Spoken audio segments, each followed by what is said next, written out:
Welcome, Dr. Stephan. Super happy and pleased to be here in this conversation with you.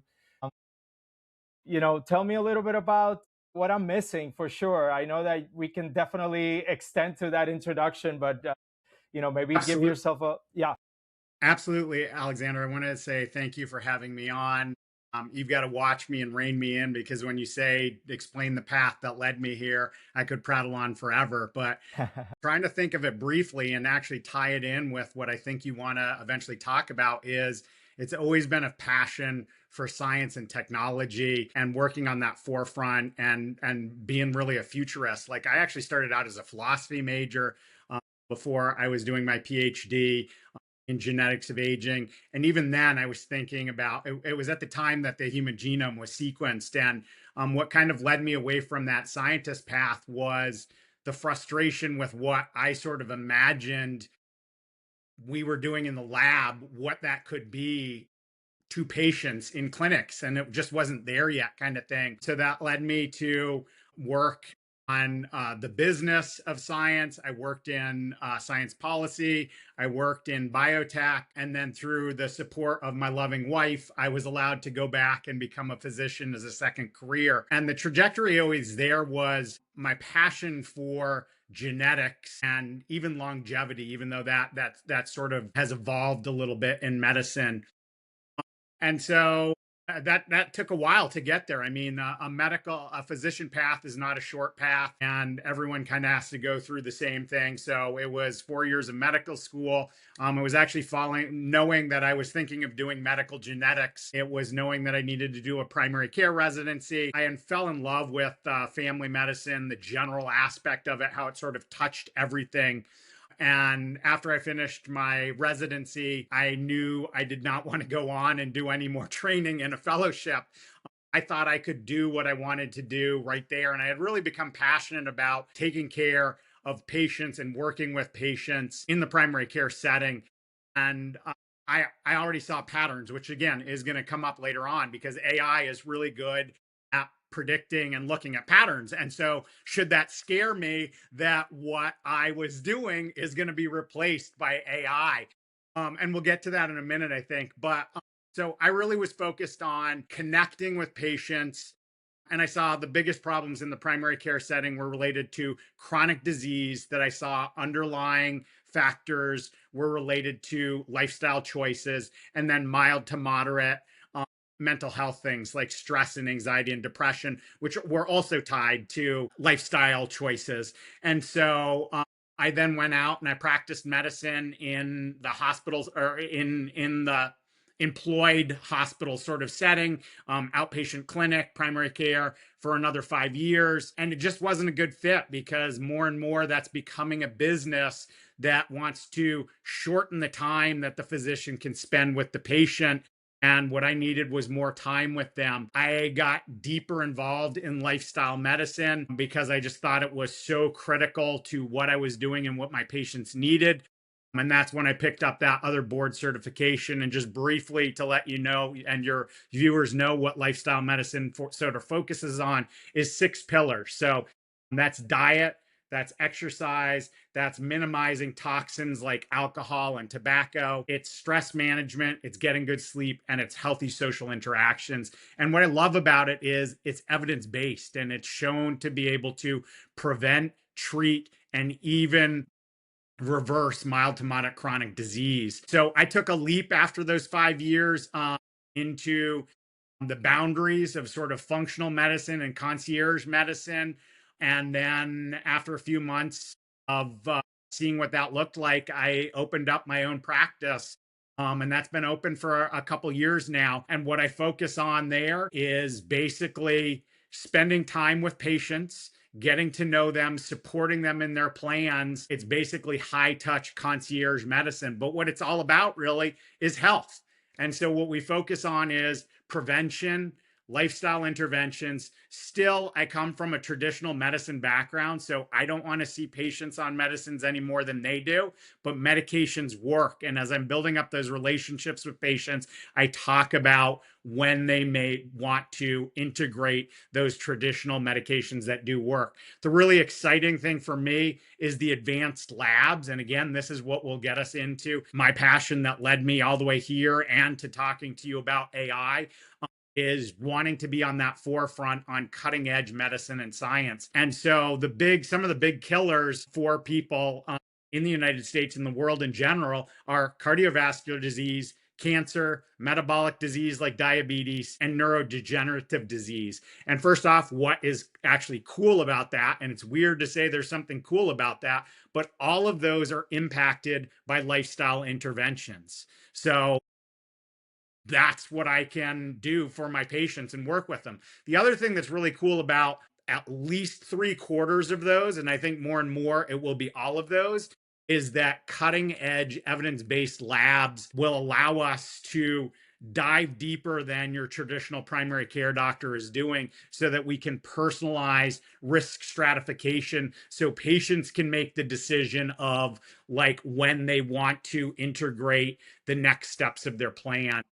The icing on the top of that cake at my clinic extended health spans is that I still have the passion for longevity medicine. What I envisioned 25 years ago when I was in the lab, doubling the lifespan of fruit flies, has now started to trickle down into clinical medicine, and longevity medicine is becoming a real specialty. But I say that's the icing on the top of the cake of the rest of the stuff that we do. But again, that is what we can do when we're pushing the boundaries. And so that's where we would talk about other types of labs that are out there on the cutting edge, like longevity clocks and stuff like that. And again, when patients come to me, either from a functional medicine background or everyone seems to know about supplements now, that's where I say, again, this is the last thing that we sort of talk about, but it is something that we can kind of talk about. So that's what sort of led me to where I am today.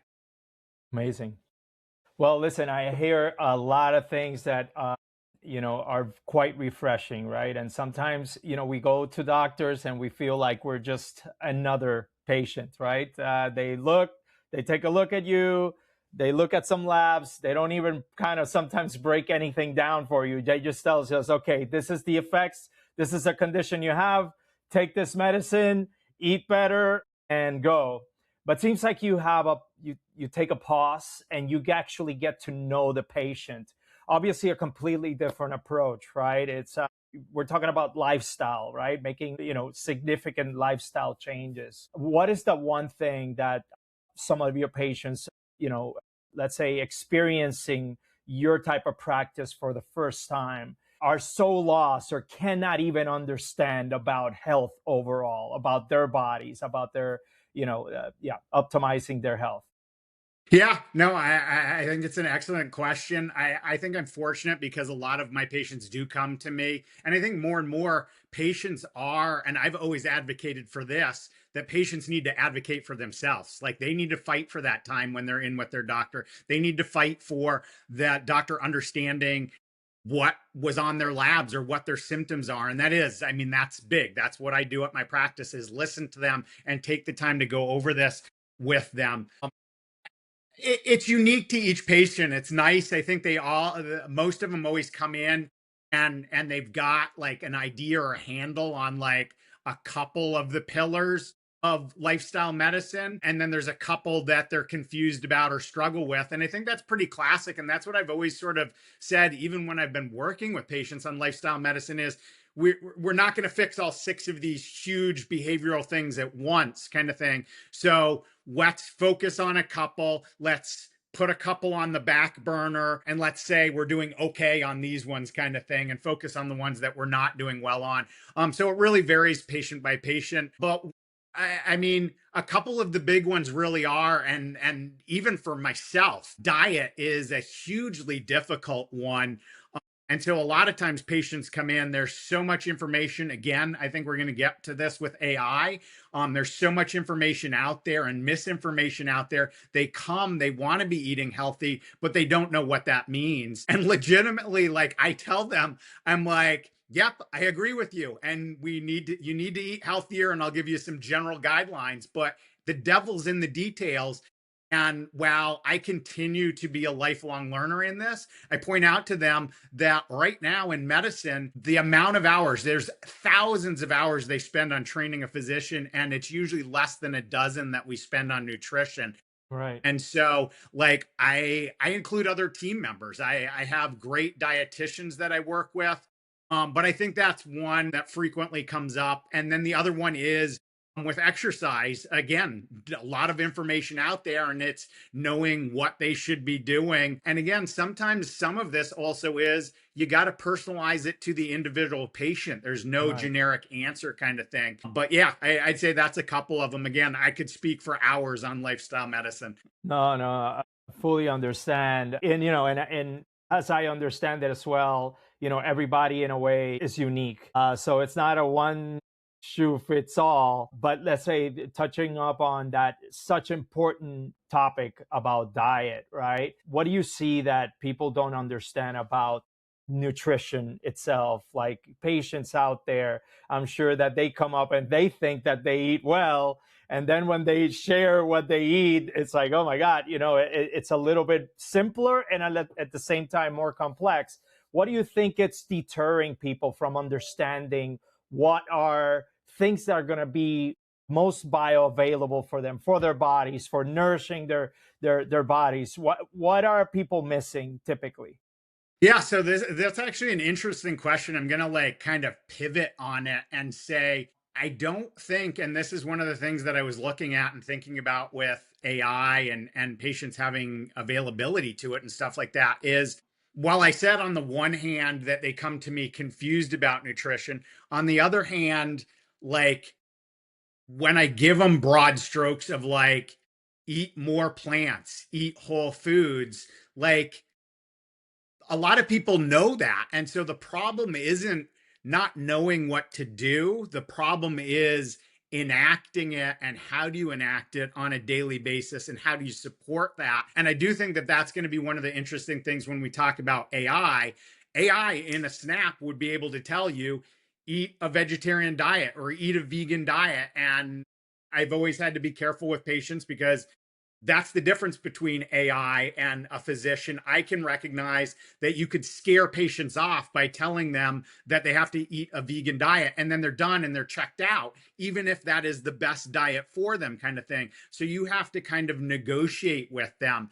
And so, besides negotiating that and figuring out what will work for them, then you have to support it. Like these are really behavioral changes. So AI can tell them what the best thing to do is, but it's having that support from the physician, seeing where the problems are with them and modifying that behavior and supporting that behavior.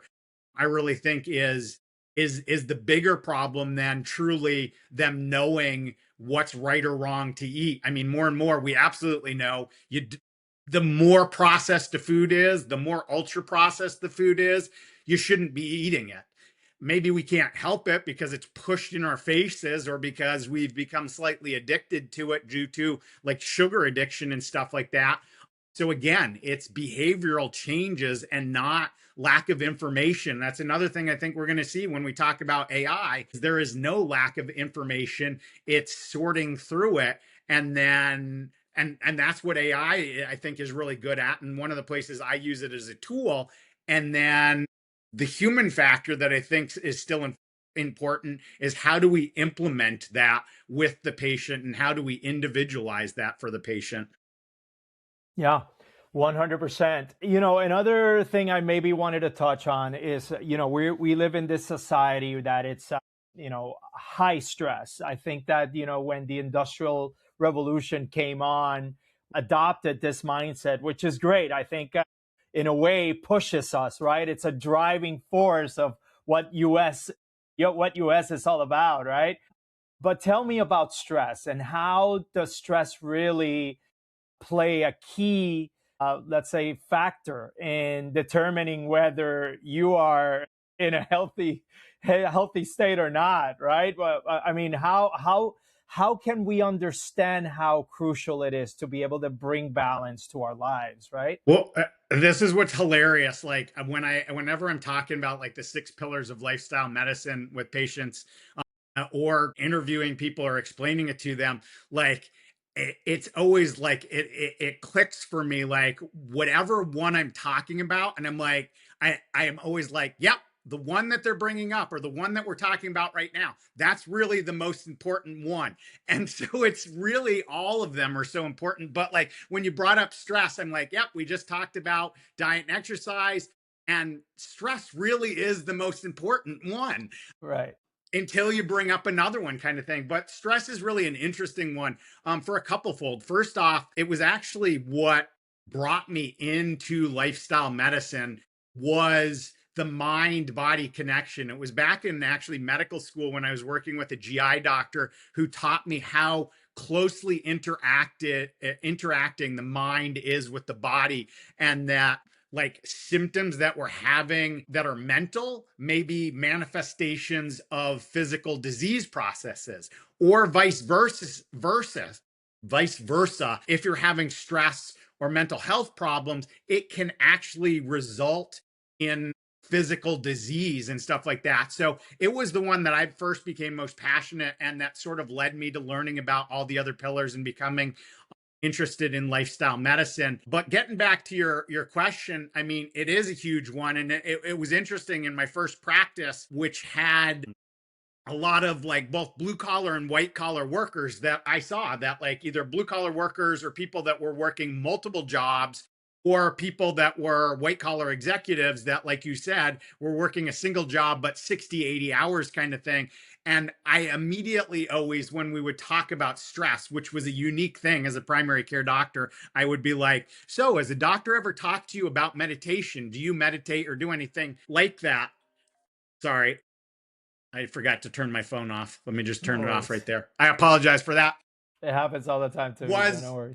I used to joke, and I used to see, I'd be like, wow, like I have the answer to this. If I could just make all of my patients independently wealthy so that they wouldn't have to work multiple jobs or 60, 80-hour weeks, like if I could reduce their stress, they would do so much better, because we see the evidence shows that it affects like how genes are expressed, and it affects like chronic disease states and exacerbates them, kind of thing. So yeah, that's always one I'm working on. And it's a hard one. It's to balance that work-life balance through stress reduction and making choices about what you do to cause you stress, kind of thing.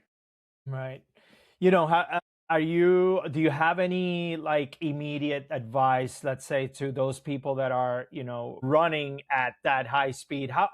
How do we find that balance? Is there any like simple practices? And you mentioned meditation, which I think it's amazing. People underestimate the power of just Yeah. Oh, taking absolutely. a mental break, breathing. But obviously, in you're the doctor. What would be those little things that you can immediately bring into somebody's life that say, okay, this is going to make a huge impact, right?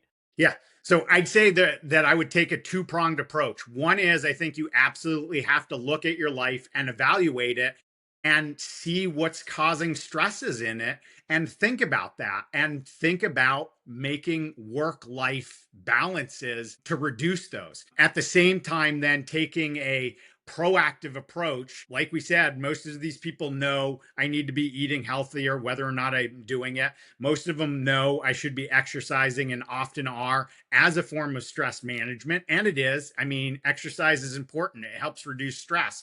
But at the same time, I would talk to my patients about exercising the mind. So doing some type of meditation is just as important as that exercise that you're doing, that cardiovascular exercise, or the cardio that you're doing for your heart, or the strength training that you're doing for your muscles. That you should do some type of mindfulness meditation for your mind. And then the next step I would take for that is I would sort of cheat. If we've ever heard, when we talk about like physical activity, it's do something. Like if you're doing nothing, do something. Like if you've got 0 steps, do 4,000 steps. If you've got 4,000 steps, do 10,000 steps. If you're doing that, then start to hit the markers of 75 minutes of vigorous exercise a week kind of thing. I say the same thing about mindfulness and stress reduction. At the one hand, like I said, I love lifestyle medicine, that it's evidence-based. The studies show that doing 20 minutes of meditation once or twice a day, every day, is profoundly impactful on your life across the board, reducing cancer, reducing cardiovascular disease, reducing diabetes, affecting your genes, which is crazy. I've seen studies where doing regular mindfulness or meditation can actually improve lipid panels, and it can increase testosterone in men with low testosterone. So it's crazy. But at the same time, particularly with people that are doing absolutely nothing, whereas like someone may be with exercise at least doing something, and then you can build on that. If you're doing nothing, which a lot of people are, to have them jump in and do 20 minutes of meditation once or twice a day is like starting with someone that doesn't exercise and say, okay, we're going to start training for a marathon kind of thing. Right. So one of the really cool things about my lifestyle medicine training was like working your way up to that. And so Hmm. just taking little moments and doing little things of mindfulness, just stopping and pausing before a podcast like this or after this podcast, and just taking 3 deep mindful breaths is a way to start. And doing that before your stressful events, after your stressful events, in the day, in the car at the beginning of the day, in the car at the end of the day kind of thing. And then building on that is what I say to do with meditation for most of my patients. Amazing. Talking a little bit about supplementation, and I know that, the food is a big issue, right? I think that, again, talking about, mass production of food, obviously there's depletion of nutrients in the soil where we cultivate a lot of this food. So half of it is really already depleted. And, there's this huge market on supplements because obviously there's a need for it. But again, I think that there's this disconnect. I think that a lot of humans just try out supplements and they don't really understand what their body really needs. Yeah. Tell us, in your perspective, how do we organize that? How do we actually approach it, right? And obviously, I'd say we always need, the to take the proper analysis, examination to understand what's going on in our bodies. But what is the best way that people can ensure they're entering into supplementation practices that are going to be of benefit for them? Yeah. So, I mean, first and foremost, I take a very like light touch to supplementation.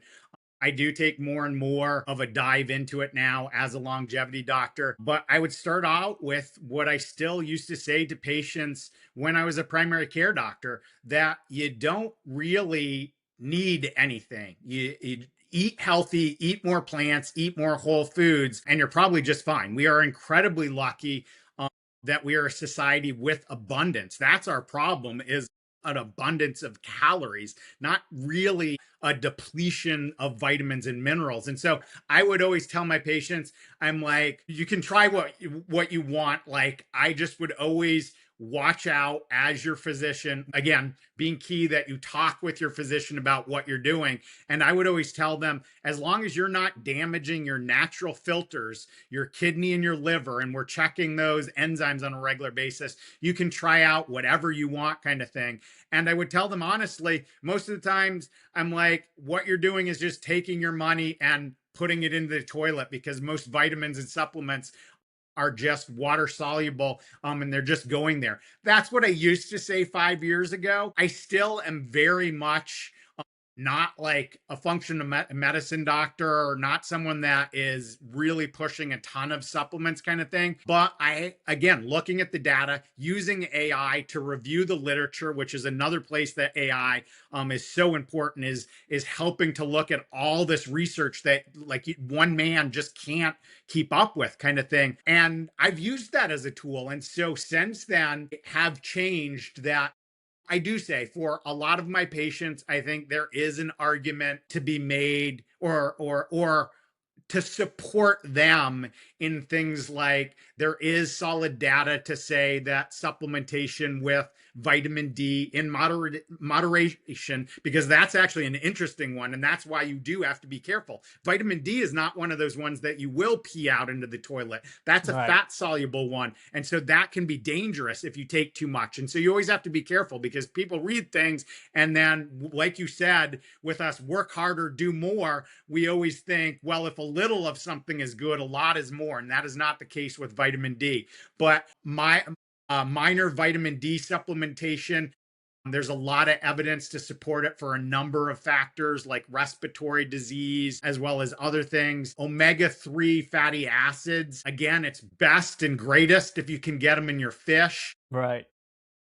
But there are actual studies, because that's the other interesting thing, is a lot of the studies show how vitamins and nutrients are really important. And they initially looked to studies where people were getting them in their food and they had benefits. But then when you make the jump to say, okay, I'm not getting them in my food, what if I take them as a supplement? Will it act the same way? And a lot of them didn't, kind of thing. But omega-3 fatty acids, they have built on those studies and shown that that type of supplementation can help with reducing morbidity and mortality, which is earlier death. It can Right. help support and prevent cardiovascular disease. I throw fiber in there. When I talk about supplements, we can never get enough. Again, it's always best if you can get it in food, but I oftentimes do supplement with additional fiber in my diet. What else is on there? There is an interesting one. And I perfectly admit that I play around with supplements myself. When I see literature and see how they make me feel, how they affect my body, how they affect the data of labs and stuff like that. But then with patients, not only do I talk about that, but I go back to what we said, like what has support: vitamin D, omega-3s, fiber. Creatine is actually an interesting one Right. that has been used for like a long time by bodybuilders. And there are some studies coming out to show that not only is that, we know that's beneficial, because after we hit our 40s, we lose muscle mass, kind of thing. So it could be beneficial for that. But there are some studies that are showing indications that it may also be beneficial for mental health, Okay. like cognitive health as well. So I think those are the biggest ones that are kind of on the tip of my mind when I'm talking with patients. But again, as a longevity doctor, then I mean, there is no shortage of things that I'm bombarded with or offered from supplement companies, or I see on people's supplement stacks that they're taking, that I'm always looking at and investigating. Well, I have a quick question that I wanted to ask you in regards to food again. And this is, I know that there's this, whole marketing around organic food, and we Yeah. understand that, the purest, the better. I think it's in a way common sense, but the way you see it, is this something that we need to be, let's say, putting our both best effort to be able to eat as organic as possible? Is there any, let's say, things that we need to be alarmed with, let's say, as far as pesticides or things like that? What is your take overall in Yeah. choosing, the type of food that you eat? Even more so, or kind of similar to supplementation, I take a very light touch to organic foods, kind of thing. I just because, again, with patients, as I pointed out before, like you can't have, like, time is limited and money is limited. And so I say pick where you put your things in, and telling someone that they have to buy everything organic can just blow up their budget, kind of thing. So I kind of take a bit of a light touch to that. But when they bring it up, or if someone inquires like you are, I do revert to a couple things. One that popped into mind, I'll mention in a moment. But the other one is you can go out there. I don't know the list off the top of my head, but you can Google like organic foods, Dirty Dozen, and Safe Six, kind of thing. And so that's where I say to patients, if you have the money, if you have the time, if this is important to you, again, with the 6 pillars and everything else we're working on, if organic is what you want to be working on, then that's the place to start with, because not all foods are created equally when it comes to organics and pesticides, because I think that goes hand in hand with it. And so looking to that list and focusing on eating more organic of the ones that are on the dirty dozen list where it's more problematic, and then not worrying about so much the ones that are on the safe 6 or that are in between, and therefore being able to save money in places you can. At the same time, one of the guys that I really like kind of came up like I did and stayed in the field of aging, is Dr. David Sinclair out of Harvard, who actually talks about what is, and now I'm drawing a blank on the term that he coined for it. But there is something to organic foods as well, that when a food is actually stressed and is not living in a safe environment where it's sprayed with pesticides and it's given fertilizer and it's basically in this like bubble kind of thing, and can just grow profusely kind of thing, if it's stressed and has to fight those stresses, it makes the food stronger, Stronger. and it Yes. has chemicals in it that actually are being shown to be important and vital to our nutrition kind of thing. So Right. I apologize. I can't remember what that term is that he uses for it, but it's saying that stressing your foods a little bit is Right. good too, like stressing your body a little bit is as well, but not too much. So Right. Right. Interesting. You bring that up. I was going to ask you, so I'll ask later, but stressing your body. And we see these, very nuanced practices. I say nuanced, but they've been for a while. Winhoff with the breath work and let's say cold plunges, right? Putting your body into, that type of fight or flight state. Also, infrared or sauna, yeah, exposure to heat and cold. yeah. Tell me what your take on is that, and how beneficial is it to the body? How is your body really reacting to that? Again, I mean, it's a large category of a bunch of different things that, like, some have more value, some have more data. Probably you would include hyperbaric oxygen therapy in that category as well. And again, it's one of those ones that a lot of these clinics on the cutting edge really kind of push. I kind of say, if you're not focused on that solid pyramid, though, of prevention, lifestyle interventions, following your labs, and preventing and treating chronic disease, doing a cold plunge isn't going to cure all of the other problems. But at the Right. same time, teasing out each of those individual ones, we do see support in them. Saunaing, I think, is one of the biggest ones that has data behind it. A lot of data coming out of the Scandinavian countries. Problem with it is that, and the problem with intensive lifestyle changes as well is that it has to be done on a regular basis. So just going to the sauna like once a week at your gym or at your functional medicine doctor,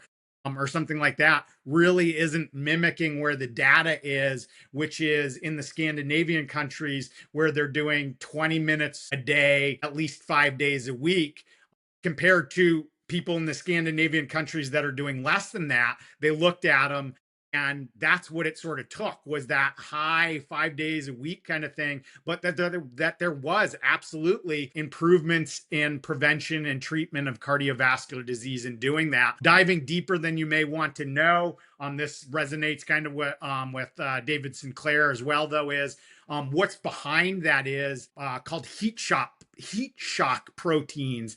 And so what that stress does, and what some of these other stresses do, and the ones that are successful, is what they do is they turn on things in our body sometimes, the natural immunity to break down waste or toxins or sick or dead cells and stuff like that kind of thing. Cold plunges is another interesting one. I kind of go back and forth on that. I'm a triathlete as well, and so I'm always looking at from an exercise standpoint.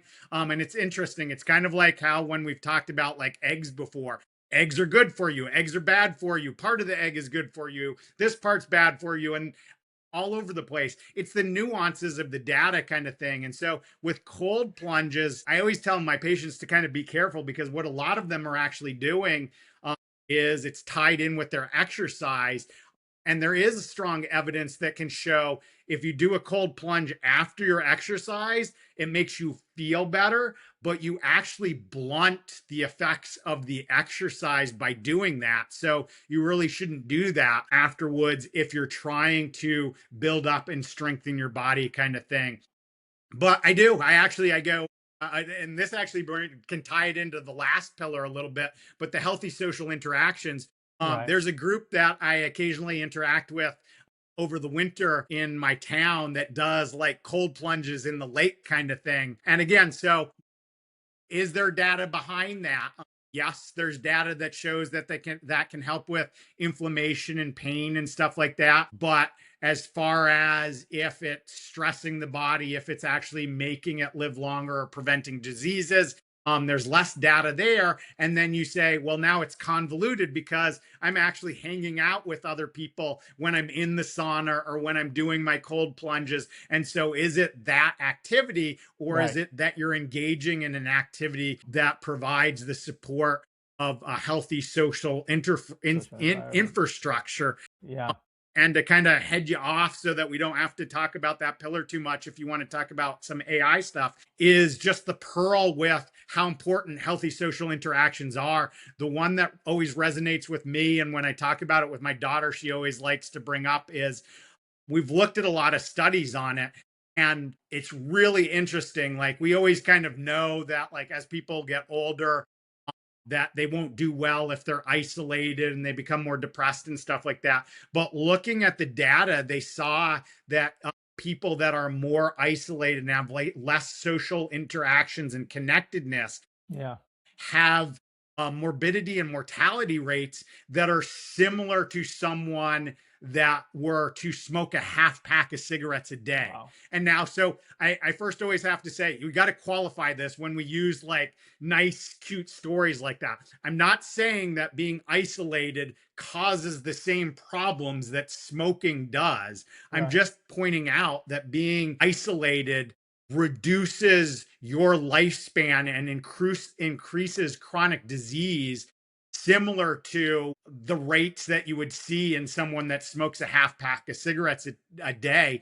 And I think that resonates because, again, the other easy one that we don't have to talk about is reducing or eliminating alcohol and tobacco, because so many of us just know. I mean, even smokers know when they smoke. They know this is not good for me, and so to kind of point out that being socially isolated is bad, as this thing that we know is incredibly bad for us, is just kind of like eye-opening to me. And again, like, to my daughter, she's always like, tell them about that, tell them about that. Yeah. No, I think that you're completely right about, how we underestimate the power of social interactions and having that, nucleus of community, right? And support. It's you hear about these blue zones around the world, right? And typically good climate, good food, and good environment, right? A good group of people surrounding you. Absolutely. So it's one of those that I think that slowly we run away from, especially with so much technology, and you have children that are kind of brought up a little more isolated, right, for the Yeah. last 20 years. Yeah. But yeah, I think it's one of those that I think we need to bring more conscience to see how we can go back to, let's say, a mindset of building community again. You're 100% right. Well, let me ask you, and just to touch on AI in the last few minutes that we have, Yeah. to start with a client. Are you seeing more clients that kind of come into your practice, and is there a pattern that you've seen that maybe they are coming in a bit more informed, or maybe I don't want to say informed, but at least they're coming in with more information, right? Because obviously in the last, I would say, 4 or 5 years, since the invention of ChatGPT, we become, using it as a information search consultancy, a type of tool. Do you see more better educated or patients that think that they are more educated because of these tools?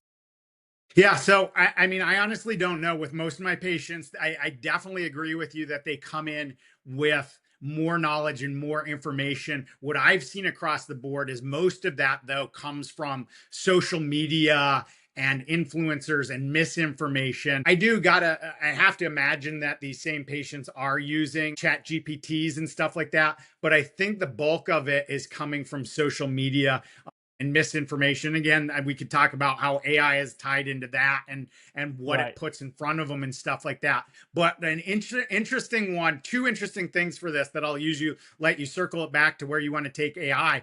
But what I think is like the hallmark of why to do that for a patient is a complete failure.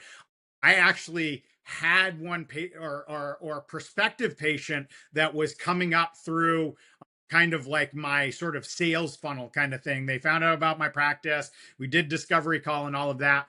And that person was very much pointed out that they used AI, and they did not become a patient because in their mindset they said they're like, I can take my labs and I can put them into chat gpt and it can tell me exactly what I need to be doing, including what they felt like I was going to do, like eat healthier and how to do it. And again, yes, it would tell them, it'll come up with like nutrition plans and physical activity. And so that patient didn't become a client because they felt like chat GPT replaced me. And honestly, I think that's a huge mistake. I think that that's danger and risky, and it's missing the boat of what is still needed in this realm, which is like, yes, we can use that as the foundation. And I admittedly even use medical based AI, as I alluded to earlier, to keep up with the literature. But I think we're still very much in the phase where you want to have a specialist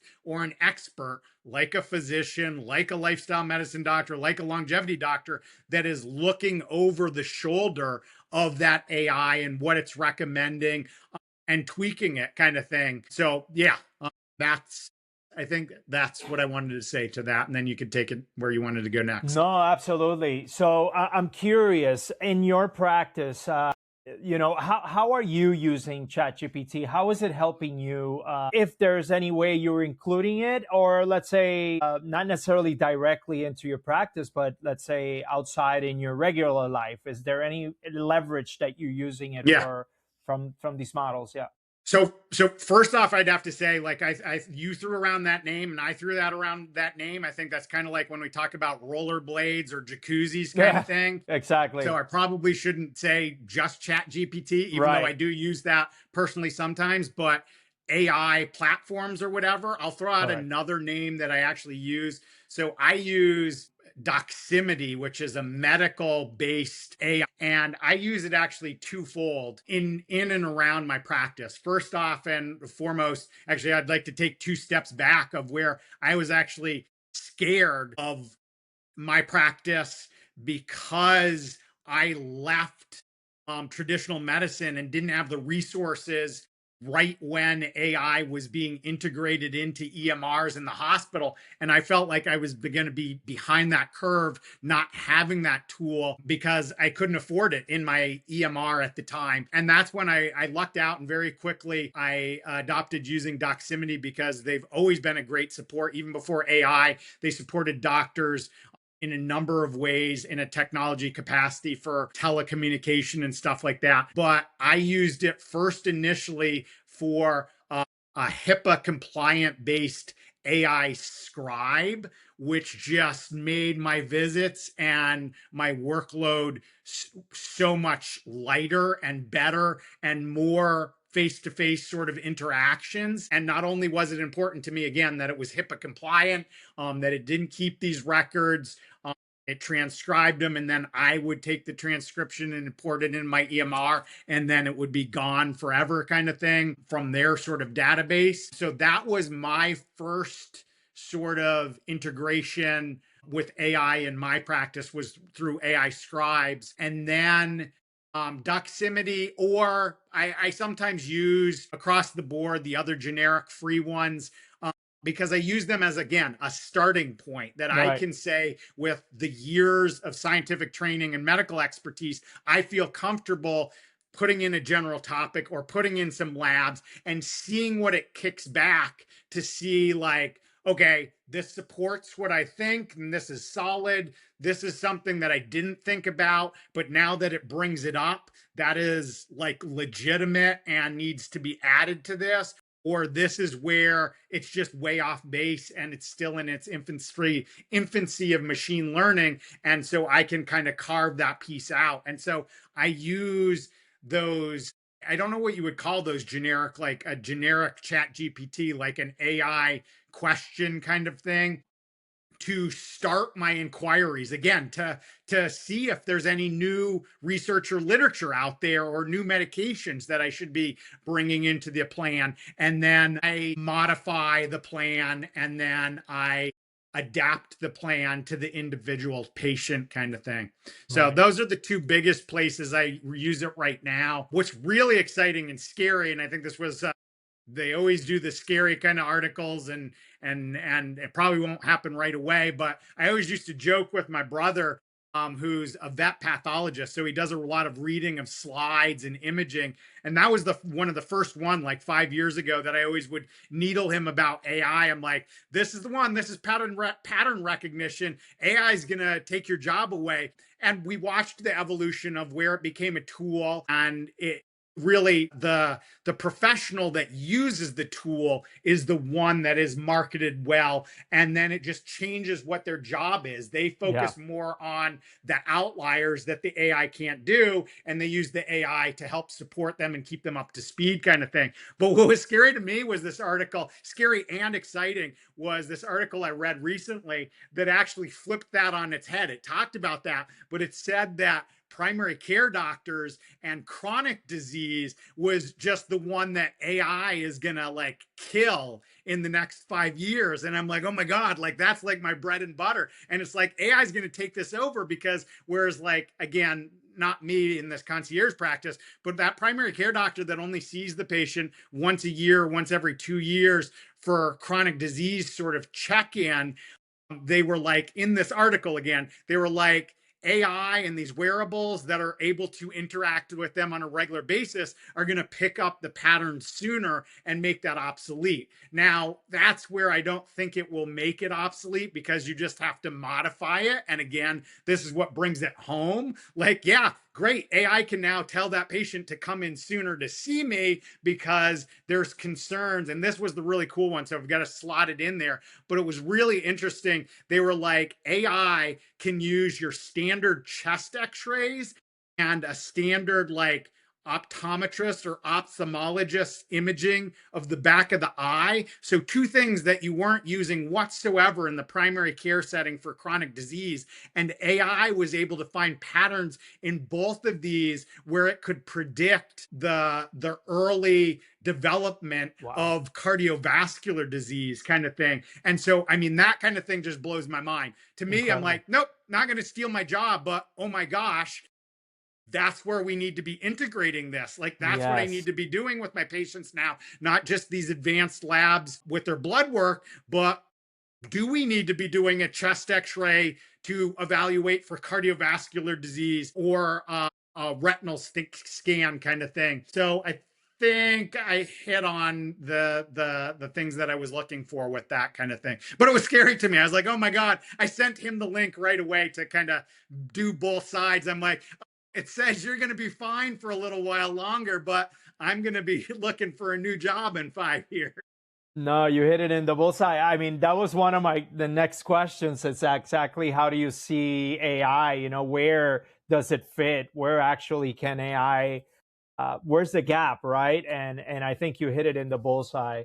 You know, Going back to one of the comments you said, and I remember vividly, and this was probably 6 months ago, which seems maybe a little bit more, 9 months ago, which seems so far away, but it's not even a year.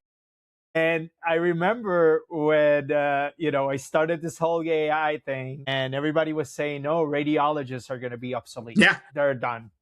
Yeah. And then, not even 60 days ago, in one of the jobs report, they said they hired more radiologists than ever before because now it's more efficient. So there's no Yeah. bottleneck. So people are going through the system quicker. So it's like we are definitely at that stage where we don't understand really where this is going. And obviously, there's going to be a compression in jobs, right? But productivity is going to go quicker. Whoever adopts it is going to be pretty much become a super skilled person within the lane they are. So it's more of a matter of how do I, integrate it into my practice and make Yeah, it a absolutely. tool that my tool, right? Other than wait a minute, standing with your hands crossed and saying it's going to take my job. I think that there's this repetitive saying, AI is not really going to take your job, but the person using AI is going to take your job. Yeah, So yeah, it's a cliche, but it's definitely becoming a reality. We'll touch up in one more question. I know you yeah. probably have to go, but I'll be quick. I know you've been in the biotech world and seen. How do you see that exponential curve, right? Let's say in finding, being able to identify, let's say, cures or solving these riddles of some of these diseases. Do you in just your perspective, I know that you're kind of doing something else now, but do you see anything, or is there something you can predict, or you a trend you're seeing right around this?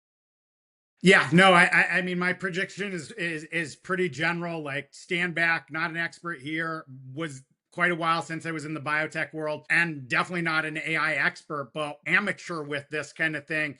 I mean, and being next to it, I think it's going to be huge. Like we alluded to, what AI is good at is taking large data sets and finding patterns in them, kind of thing.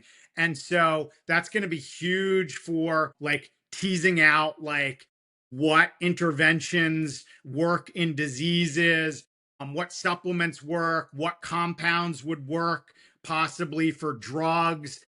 For longevity medicine, it's like one of our kind of like saviors, because longevity is so hard to tease things out. And so using machine learning to kind of look at these patterns and help us sort of predict protocols to put in place or protocols to test and retest and have AI look at, I think it's going to be huge. It's going to be the hugest tool like around, like as big as like periods where we went through like with having like antibiotics or PCR technology. Like, it's just across the board. It's going to be amazing, I think. Yeah. No, I think so too. Awesome, doctor. Listen, we'll close off with this rapid fire. I really want to thank you so much for joining into the conversation. It's been amazingly fun. We'll be quick. I'll ask you a couple of questions. Just Yeah, shoot me the first thing yeah. that comes into mind. We'll have a little fun with this. All right. Trail run or ski day? Ooh, trail run popped into All mind. right. Coffee or something stronger after a long week? Espresso is my coffee of choice. Espresso, your coffee. Okay. First, early riser or night owl? Definitely early riser. Yeah. The ocean on a scuba dive or the top of a mountain? Scuba diving. Awesome. One book every patient should read. Ooh, I have gotta say, I think probably I'm giving an unfair shout out, but I'm a longevity doc. Peter Attia's book, I think, is a great place to start with evidence based sort of longevity stuff. Otherwise, find any good book on, like you were alluding to, whole food, plant based diets and how you can integrate that into your day to day life. Let's say most underrated habit for living longer. I think it probably is what you alluded to, meditation. So like slowing down and taking time and and living in the moment and respecting that moment. Yeah. Most overrated longevity trend that you're seeing. Supplements, Supplements. hyperbaric chambers. I don't know, a long list of things that like I think anything that's expensive and doesn't have a lot of evidence behind it. I would steer to the staples of the 6 pillars of lifestyle medicine. They're cheap, they're easy, and they've got evidence behind them. Anything else is icing on the cake. If you got money to spend on it, sure, play around with it, but it shouldn't be expensive. Got it. Save your money to have a doctor that can take the time to spend with you. Awesome. I got 2 more. Yeah. Biggest myth about aging you wish would die? That people want to live forever. I think what people want to do is live healthier longer. Yeah. So, good. well, some of us in longevity medicine definitely, like, we have goals to like push lifespan. Like, I mean, we're fundamentalists, Right. but most people are not looking for 200 years or immortality. What they're looking for is what you mentioned before. I'm healthy in my 70s. I'm healthy in my 80s. I'm healthy in my 90s. And I make it to 100 and I'm happy, kind of thing. Right. So it's not really about extending life, which is going to come with the territory once you enter the practice, but it's about extending your quality of life. Yeah. Right. And then one more thing, finish this sentence. The thing that scares me most about AI in medicine is how fast it moves and how like what we let it do, and if it gets ahead of us and it gets smarter than us. Again, I was thinking about this. I mean, you wanted this to be fast questions, but if you've got like 2 minutes, I mean, what I wanted to end on is AI is scary, but it's also exciting. I mean, it's a technology like fire was, like the Industrial Revolution, like automobiles, all of these things, even genetic engineering in the future kind of thing. These are all tools like that will hurt and have hurt and have and kill people. And so we've got to regulate them and we've got to use them. And what was scary to me, I was thinking about, is AI, how it's a little bit different than that, because I think it is a little bit more like, it has the capability of like, will it be cognizant? Like, will it learn? Will it hit a singularity time point? And so therefore, is it different than a tool? And is it more like a child? And so I think we need to think of it in that capacity of like, how do we train it? How do we treat it growing up so that if it does grow up and surpass us, that it's a good offspring of ours that helps us and doesn't hurt us and is positive in the world and not negative. Right. No, absolutely. Well said, Doctor. Listen, Dr. Goupil, thank you so much. Really appreciate you jumping in, being part of this project. I really enjoyed the conversation. Hopefully, we'll get to do this again in a few months ahead of time. I would love to touch base again and see how everything is going. For those trying to contact you, have any interest in maybe, visiting your practice, what's the best way that they can connect or reach out? So again, I mean, currently I am only I am only licensed in Massachusetts, so I can only see patients in Massachusetts. I do telehealth as well as in person. So I am limited to practicing medicine in Massachusetts. But whether you're in Massachusetts or not in Massachusetts, if you want to learn more about me and more about my clinic and more about the nonprofits that I kind of work with as well, I think the place to go to is start at my website, www.extendedhealthspans.com, and you can find my contact information there. My email address is drgopal@extendedhealthspans.com. Just make sure you spell it right with Google. This is where, again, I need AI to help me with my marketing and push me up. If you don't spell extended health spans right, you're not going to find me. So you might have to manipulate the system and know how you add qualifiers like